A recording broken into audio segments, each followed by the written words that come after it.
Tak usah ku takut, Allah menggendongku.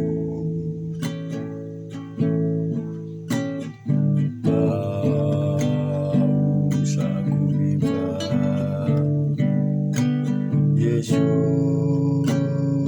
peliharaku. Tak usah ku susah, Roh Kudus hiburku. Tak usah ku cemas, Dia memberkatiku.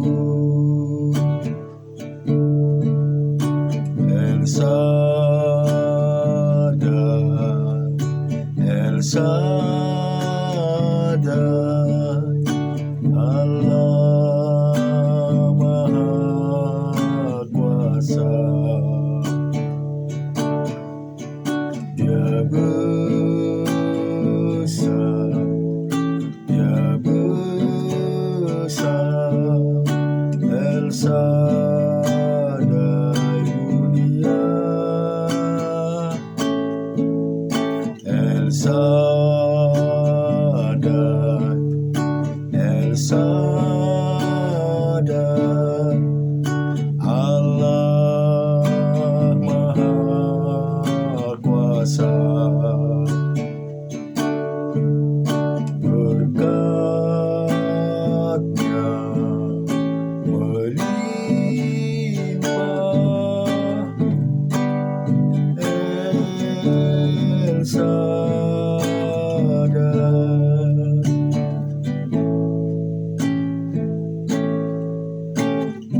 Tak usah ku takut, Allah menggendongku. Tak usah ku bimbang, Yesus peliharaku. Tak usah ku susah, Roh Kudus hiburku. Tak usah ku cemas, Dia memberkatiku. El Shaddai,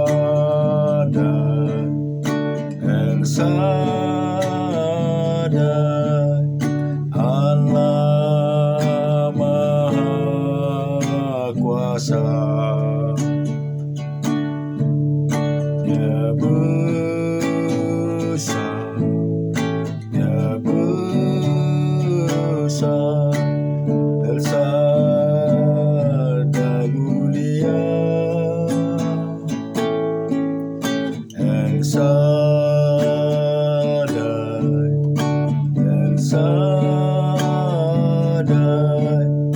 Allah Maha Kuasa. Berkat-Nya melimpah, El Shaddai.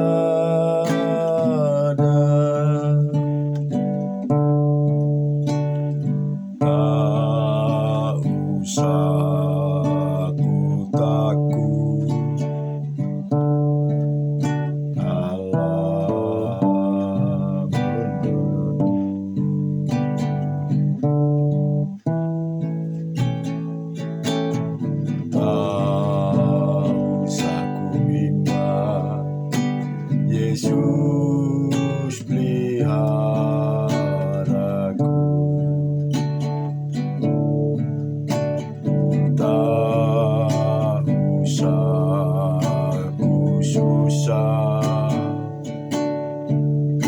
Roh Kudus hiburku, tak usah ku cemas, Dia memberkatiku. El Shaddai, El Shaddai, Allah Maha Kuasa. Dia besar, Dia besar, El Shaddai mulia, El Shaddai, El Shaddai, Allah Maha Kuasa. Berkat-Nya melimpah, El Shaddai.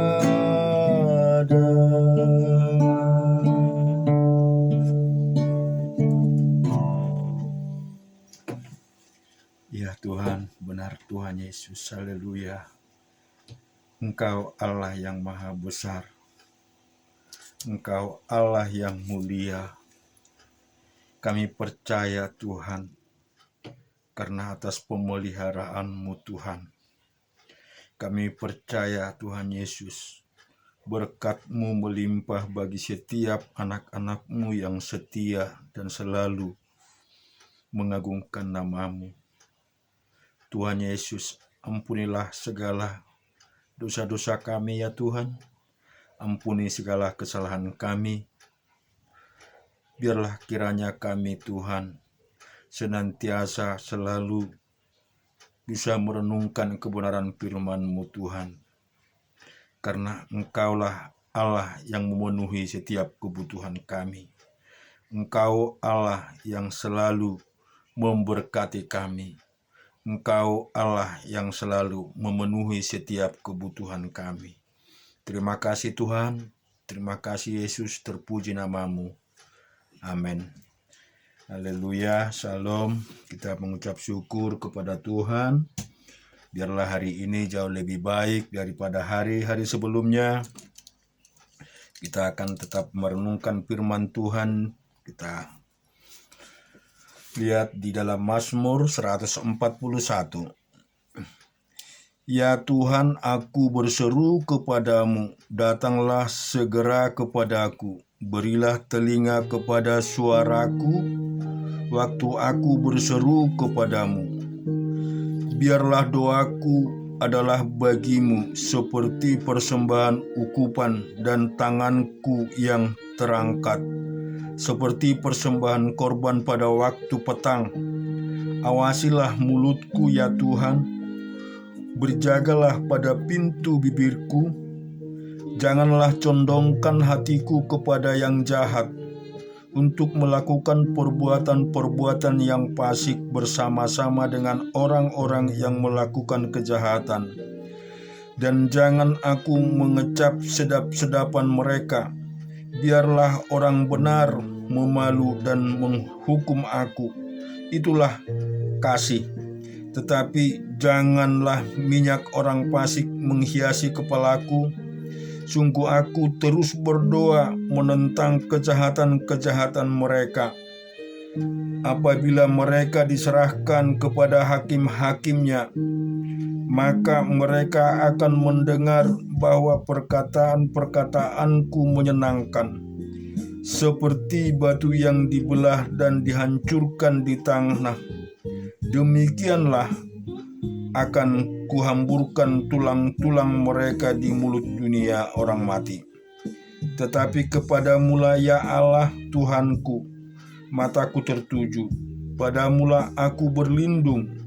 Jangan campakkan aku, lindungilah aku terhadap ketupan jerat yang mereka pasang terhadap aku, dan dari perangkap orang-orang yang melakukan kejahatan. Orang-orang fasik akan jatuh serentak ke dalam jala mereka, tetapi aku melangkah lalu.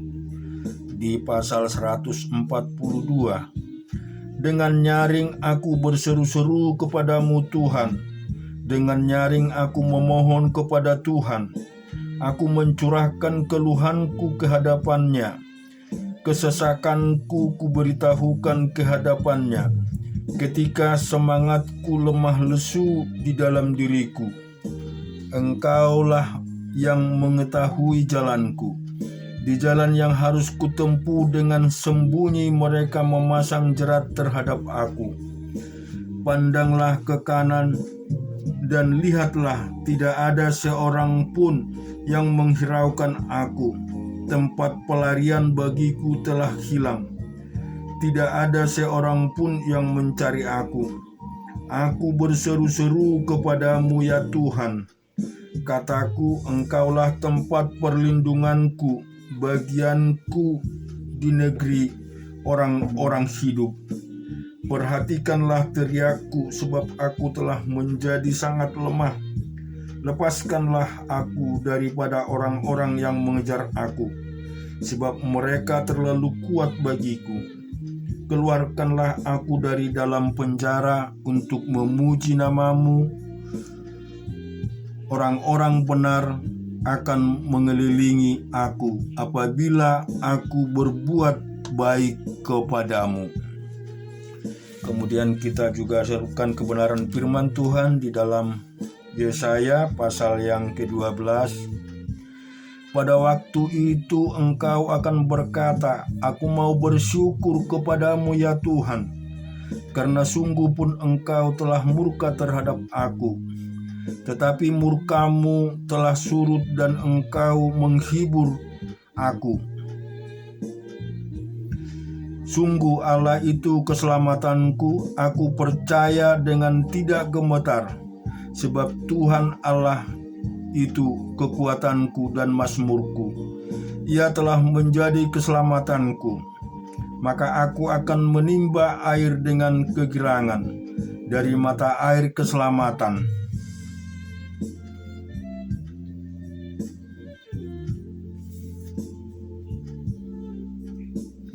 Pada waktu itu kamu akan berkata, bersyukurlah kepada Tuhan, panggillah namanya, beritahukanlah perbuatannya di antara bangsa-bangsa. Masyurkanlah bahwa namanya tinggi luhur. Bermazmurlah bagi Tuhan, sebab perbuatannya mulai baik. Hal itu diketahui di seluruh bumi. Berserulah dan bersorak-sorailah, hai penduduk Sion, sebab yang Maha Kudus akan Israel agung di tengah-tengahmu. Di dalam pasal ke-13, ucapan ilahi terhadap Babel yang dinyatakan kepada Yesaya bin Amos. Naikkanlah panji-panji di atas gunung yang gundul, berserulah terhadap mereka dengan suara nyaring, lambaikanlah tangan supaya mereka masuk ke pintu-pintu gerbang para bangsawan. Aku ini telah memerintah orang-orang yang kukuduskan, telah memanggil orang-orang yang perkasaku untuk melaksanakan hukum murkaku, orang-orangku yang beria-ria dan bangga. Ada suara keramaian di atas gunung-gunung, seperti suara kumpulan orang yang besar jumlahnya, suara kegaduhan dari kerajaan-kerajaan, dari bangsa-bangsa yang berkumpul. Tuhan semesta alam sedang memeriksa pasukan perang. Mereka datang dari negeri yang jauh, yang dari ujung langit, yaitu Tuhan, serta yang melaksanakan amarahnya untuk meneruskan seluruh bumi. Merataplah, sebab Tuhan sudah dekat, datangnya sebagai pemusnahan dari Yang Maha Kuasa. Sebab itu semua tangan akan menjadi lemah lesu, Setiap hati manusia akan menjadi tawar, dan mereka akan terkejut. Sakit mulas dan sakit beranak akan menyerang mereka. Mereka akan bergeliat kesakitan seperti perempuan yang melahirkan. Mereka akan berpandang-pandangan dengan cengang-cengang muka mereka seperti pohon yang demam. Sungguh hari Tuhan datang dengan kebengisan dan gemas dan dengan murka yang menyala-nyala untuk membuat bumi menjadi sunyi sepi dan untuk memunahkan daripadanya orang-orang yang berdosa, sebab bintang-bintang dan gugusan-gugusannya di langit tidak akan memancarkan cahayanya. Matahari akan menjadi gelap pada waktu terbit dan bulan tidak akan memancarkan sinarnya. Kepada dunia akan kubalaskan kejahatannya, dan kepada orang-orang fasik kesalahan mereka, kesombongan dan orang-orang pemberani akan kuhentikan dan kecongkakan, orang-orang gagah akan kupatahkan. Aku akan membuat orang lebih jarang daripada emas tua, dan manusia lebih jarang daripada emas Ofir.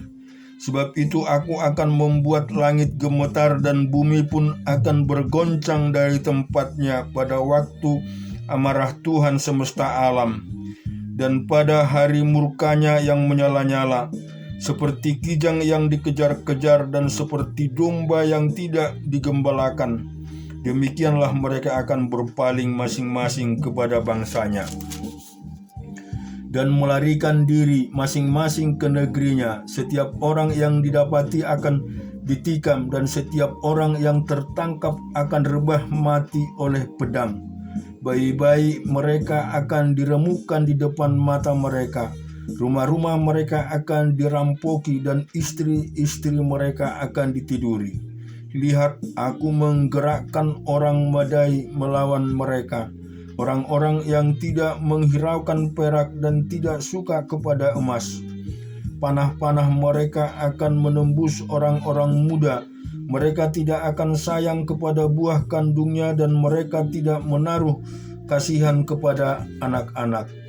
Dan Babel yang permai di antara kerajaan-kerajaan, perhiasan orang Kasdim yang megah, akan sama seperti Sodom dan Gomora pada waktu Allah menunggang balikkannya. Tidak ada penduduk untuk diseterunya, dan tidak ada penghuni turun-temurun. Orang Arab tidak akan berkemah di sana, dan gembala-gembala tidak akan membiarkan hewan berbaring di sana. Tetapi yang akan berbaring di sana ialah binatang gurun, dan rumah-rumah mereka akan penuh dengan burung hantu. Burung-burung unta akan diam di sana, dan jin-jin akan melompat-lompat. Anjing-anjing hutan akan menyalak di dalam puri-purinya, dan serigala-serigala di dalam istana-istana kesenangan. Waktunya akan datang segera, dan usianya tidak akan diperpanjang. Dan selanjutnya kita juga merenungkan di dalam Hakim-Hakim pasal yang ke-17. Ada seorang dari pegunungan Efraim, Mika namanya. Berkatalah ia kepada ibunya, uang perak yang 1.100 itu yang diambil orang daripadamu, dan yang karena itu kuucapkan kutuk aku sendiri mendengar ucapanmu itu. Memang uang itu ada padaku, akulah yang mengambilnya. Lalu kata ibunya, diberkatilah kiranya anakku oleh Tuhan. Sesudah itu dikembalikannya lah uang perak yang 1.100 itu karena ibunya. Tetapi ibunya berkata, aku mau menguduskan uang itu pada Tuhan. Aku menyerahkan uang untuk anakku supaya dibuat patung pahatan dan patung tuangan daripada uang itu. Maka sekarang uang itu kukembalikan kepadamu. Tetapi orang itu mengembalikan uang itu kepada ibunya. Lalu perempuan itu mengambil 200 uang perak dan memberikan kepada tukang perak. yang membuat patung pahat dan patung tuangan daripada uang itu. Lalu patung itu ditaruh di rumah Mika. Mika itu mempunyai kuil, dibuatnyalah epod dan terapim. Ditabiskannya salah satu anaknya laki-laki yang menjadi imamnya. Pada zaman itu tidak ada raja di antara orang Israel. Setiap orang berbuat apa yang benar menurut pandangannya sendiri. Maka ada seorang muda dari Betlehem Yehuda, dari kaum Yehuda, ia seorang Lewi dan tinggal di sana sebagai pendatang. Lalu orang itu keluar dari kota Betlehem Yehuda untuk menetap sebagai pendatang di mana saja ia mendapat tempat. Dan dalam perjalanan itu sampailah ia ke pegunungan Efraim di gunung Mika. Bertanyalah Mika kepadanya, "Engkau dari mana?" Jawabnya kepadanya, "Aku orang Lewi dari Betlehem Yehuda, dan aku pergi untuk menetap sebagai pendatang di mana saja aku mendapat tempat." Lalu kata Mika kepadanya, "Tinggallah padaku dan jadilah bapak dan imam bagiku. Maka setiap tahun ia akan memberikan kepadamu 10 uang perak, sepasang pakaian serta makananmu." Orang Lewi itu setuju untuk tinggal padanya. Maka orang muda itu menjadi seperti salah seorang anaknya sendiri. Mika mentabiskan orang Lewi itu, orang muda itu menjadi imamnya, dan diam di rumah Mika. Lalu kata Mika, "Sekarang tahulah aku bahwa Tuhan akan berbuat baik kepada aku, karena ada seorang Lewi menjadi imamku." Dan kita juga lakukan di dalam Kisah Para Rasul 8. Ia Saulus juga setuju bahwa Stefanus mati dibunuh.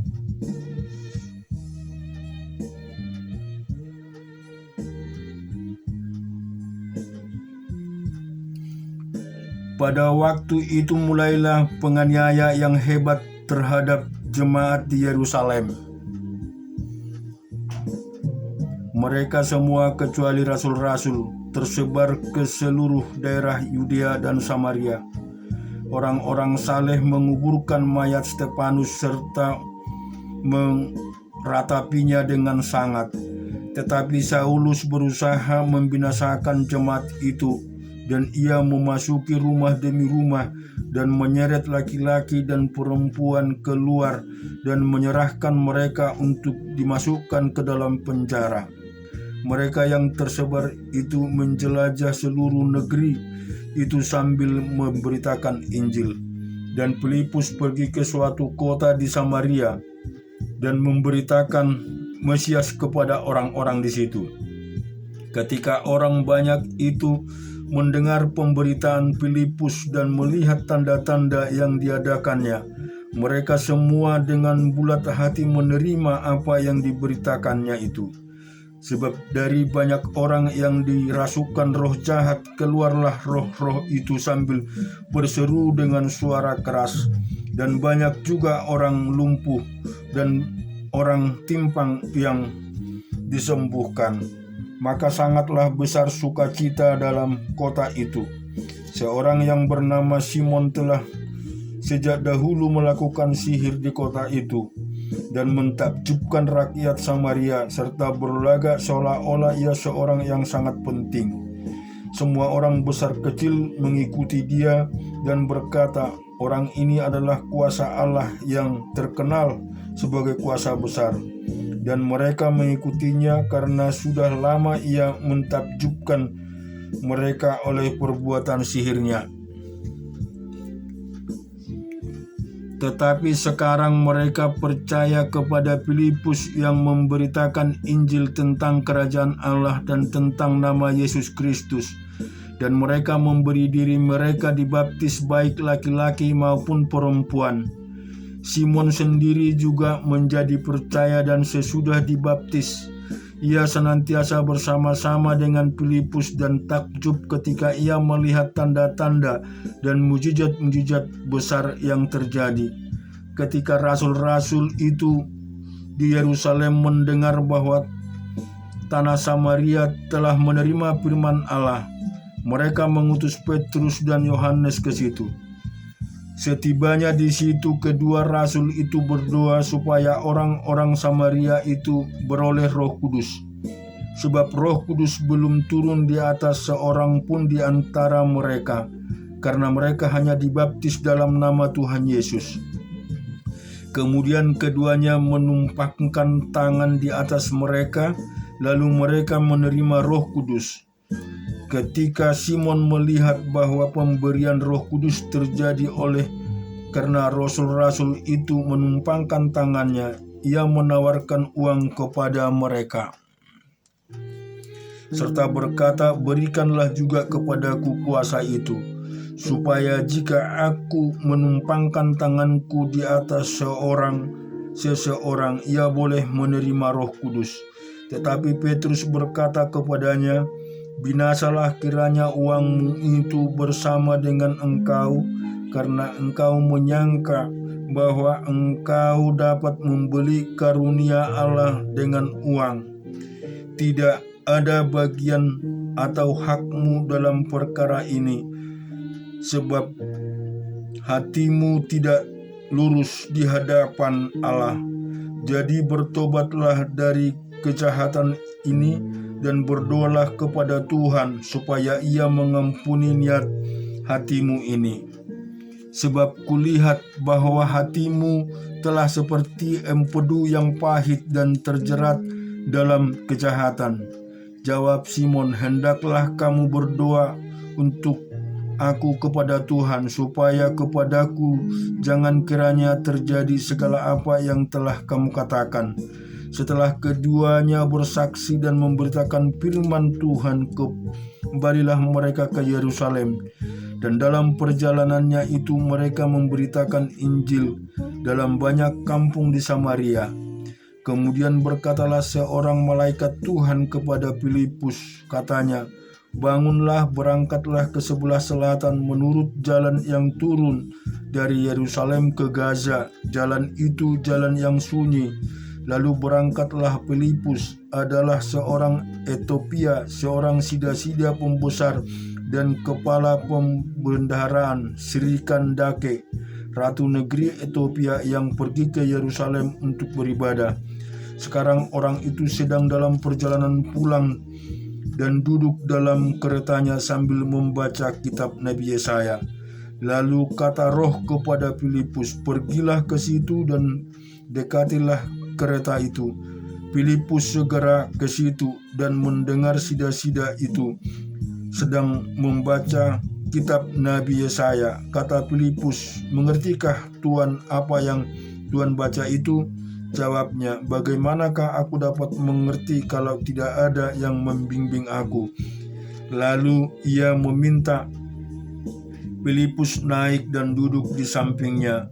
Nats yang dibacanya itu mempunyai seperti berikut: seperti seekor domba ia dibawa ke pembantaian, dan seperti anak domba yang keluh di depan orang yang menggunting bulunya, demikianlah ia tidak membuka mulutnya.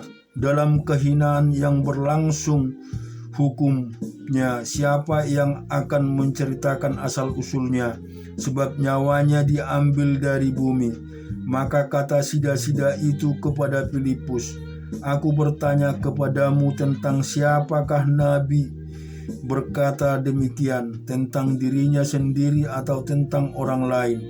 Maka mulailah Filipus berbicara dan bertolak dari nas itu ia memberitakan Injil Yesus kepadanya. Mereka melanjutkan perjalanan mereka dan tiba di situ tempat yang ada air. Lalu kata sida-sida itu, "Lihat, di situ ada air. Apakah halangannya jika aku dibaptis?" Sahut Filipus, "Jika Tuhan percaya dengan segenap hati, boleh." Jawabnya, "Aku percaya bahwa Yesus Kristus adalah Anak Allah." Lalu Orang Ethiopia itu menyuruh menghentikan kereta itu dan keduanya turun ke dalam air, baik Filipus maupun sida-sida itu, dan Filipus membaptis dia. Dan setelah mereka keluar dari air, Roh Tuhan tiba-tiba melarikan Filipus, dan sida-sida itu tidak melihatnya lagi. Ia meneruskan perjalanan dengan sukacita, tetapi ternyata Filipus ada di Asdod. Ia berjalan melalui daerah itu dan memberitakan Injil di semua kota sampai ia tiba di Kasera. Syukur bagi Tuhan kita Yesus Kristus, dan kita telah membaca kebenaran firman Tuhan. Di dalam bacaan yang kita di akhir ini tadi, kita membaca di Kisah Para Rasul bagaimana sida-sida yang dari Ethiopia itu bisa percaya kepada Tuhan karena dia ingin dituntun, ingin dibimbing oleh Filipus agar dia mengerti akan kebenaran firman Tuhan, sehingga dengan kuasa Roh Kudus bahwa sida-sida itu meminta untuk dibaptis dan bertobat kepada Tuhan. Saudara yang dikasihi Tuhan, tentu sebagai orang percaya kita pun butuh sebuah tuntunan daripada Roh Kudus, tuntunan daripada Tuhan Yesus. Di dalam setiap kita merenungkan kebenaran firman Tuhan, mau berserah dan berseru kepada Tuhan kita, dan biarlah Roh Kudus senantiasa menuntun kita agar kita semakin diberikan hikmat luar biasa. Amin.